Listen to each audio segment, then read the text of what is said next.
This is, as my colleague said, Bakersfield BS. This is all pretextual, and I don't accept the premise that this has anything to do with the conduct of any of the Democratic members. This is merely the weakness of Kevin McCarthy's speakership, that he's so reliant on these extreme members. I mean, how can you, on the one hand, suggest that these are some kind of legitimate basis for unseating Democrats from committees and put someone like George Santos on any committee? The hypocrisy just grabs you by the throat. That was Adam Schiff, of course, Democratic congressman, who is furious that he was kicked off committees now that the House Speaker is Republican Kevin McCarthy. Now, he wasn't the only one complaining, as you can see in that video. Ilhan Omar, Eric Swalwell, and other Democrats are similarly furious. We're gonna go to some of their statements in just a moment. But before we do, Cenk, this was a story that animated you, and I think it animated you for good reason. Yeah. So go ahead. Okay, so we're supposed to care about these committee assignments. Why are we having this conversation? Okay, so here's what they're gonna do on committees. Nothing. For the next 2 years. Nothing. No, but literally. And by the way, so people always, look, how do you know who's right, who's wrong? Is it Anderson Cooper, or is it me, or is it Joy Reid? Or is it Tucker Carlson? Who's right, who's wrong? Well, that's why I do predictions. That's why I will tell you ahead of time, and you can see it with your own eyes. I guarantee you they will do nothing positive for the next 2 years. Nothing that has anything above 50% popularity in the polling. How's that for a simple prediction? Because I can't guarantee that they won't cut Social Security and Medicare. I can't guarantee that they won't do devastating, horrible cuts that are deeply unpopular in the country, because that's what conservative Democrats and Republicans always do, right? But anything popular, there's a 0% chance. So Adam Schiff, what the hell are you gonna do on that committee? So it's about his personal power. He's like, I have been affronted. I will come on here and raise money because I am now running for a Senate seat in California. I am the victim of Kevin McCarthy. Who cares? What the hell were you gonna do on that committee? Adam Schiff has never proposed anything interesting, ever. Have you ever fought for a $15 minimum wage, universal health care? I once voted for it, right? Get the hell out. Did you ever pressure your colleagues in the Senate to pass it? Well, I would never. Those are my beloved Democratic colleagues. They're much more important than the voters. So stop the yapping about committees. I don't care, no one cares. The main committee is oversight, where they're gonna launch Hunter Biden investigations for the next 2 years. Is Swalwell on that committee? I like Swalwell, but it doesn't matter if Swalwell's on the committee. This is nonsense.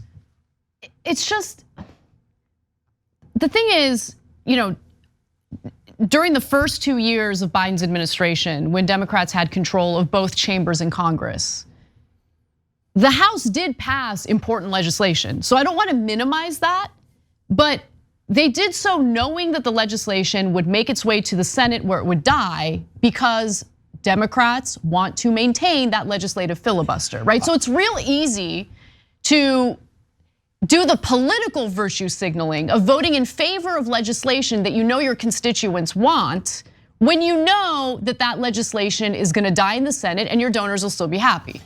Like, that is honestly, the thing that we need to change first and foremost is how this system is set up entirely.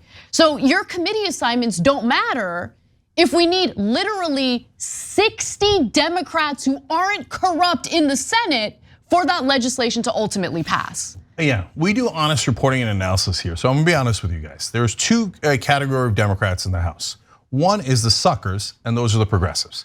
And I've talked to them, they genuinely believed that it was gonna pass in the Senate. Oh, come on. Really? I know, it seems unbelievable that they would believe that, but they totally believed it. They even thought Green New Deal was gonna pass. Come on. I'm like, are you serious? And those are the guys, they were calling Biden FDR 2.0 the minute he walked in. The media was doing that, to be fair. And progressives, they really believed it. They had built this committee and they thought it was a bridge, and Biden and Klain did a brilliant job of suckering them in. Like, come on in. We're gonna have a great wedding. It's gonna be a little red, but come on in. It's gonna be great. We're gonna give you all these progressive things.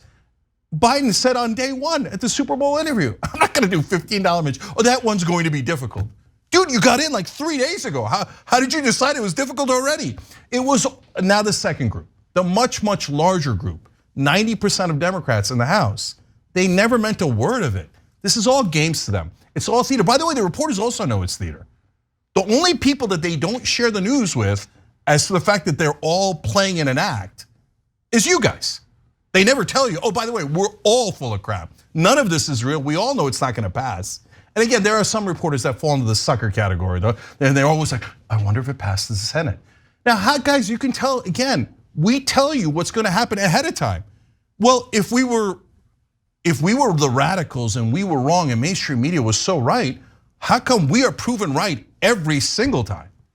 And we'll be proven right again. Here, watch the committee assignments. I told you, they're irrelevant. Will they pass anything? No, you can see it. 2 years from now, you can come back. You look, weigh them, weigh us. See who was right and who was wrong. We've been doing this for 20 years now. I'm not as well. Okay, anyways, okay, so, Adam Schiff is missing a committee assignment. And yes, there's the false equivalencies. Yes, it's frustrating. So these guys, and this they're right about. They're like, wait, we kicked off Marjorie Taylor Greene from a committee because she thought Jewish space lasers were starting fires.